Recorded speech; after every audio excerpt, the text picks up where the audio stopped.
রাত্রির বেলা আমি যখন ঘুমাচ্ছিলাম আর বোনিও যখন ঘুমাচ্ছিল তখন সান্টা ক্লজ এসে আমাদেরকে গিফট দিয়েছে।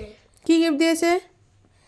ফার্স্টে আমারটা দেখাচ্ছি। ফার্স্টেই মোজাটা দিয়েছে। মোজার ভেতর গিফট? মোজার ভেতরে গিফট দিয়েছে।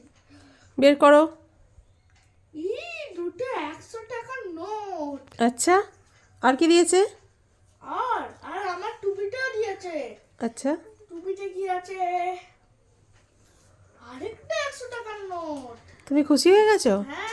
আমাদের বুটু সোনার যে যে খেলনা টেলনা বা যেগুলো ডিমান্ড সেগুলো স্যান্টা দাদুদের ওখানে কোনো শপিং মলে পাওয়া যায় না, সেই জন্য স্যান্টা দাদু টাকা দিয়ে দিয়েছে, তার মতো যা ইচ্ছা কিনবে।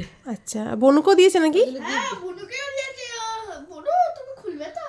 বনু খুলতে পারছে না, তো দাদা খুলে দেখাচ্ছে। বনু এবার হাসি দিচ্ছে, দেয় গিফট পেয়েছে বলে হাসি দেয়। গিফট হচ্ছে সেই 100 টাকা। আচ্ছা দেখো তারপর সেই তো। মোজা আর আর কি গিফট আছে? দেখ মোজা ফোজাগুলো খুঁজে দেখ আছে কিনা। দেখি এখানেও তো একটা আছে।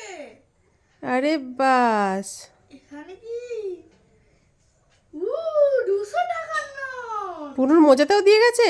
হ্যাঁ। বুড়ি কি খুশি দেয়? বনি কি খুশি রে! তোমার চ্যানটা দাদু দিয়ে গেছে গিফট। ওলে বাবলে, আচ্ছা, হাঁচি দিয়ে দিয়েছে। তো তোমরা দুজনে খুশি? হ্যাঁ। চ্যানটা দাদুকে থ্যাংক ইউ বলো।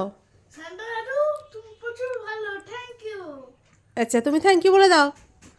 Thank you. হ্যাঁ, এই তো বলে দিয়েছে। আচ্ছা দাদার কোলে একটু বসাবো। এটা কেটে দেবো।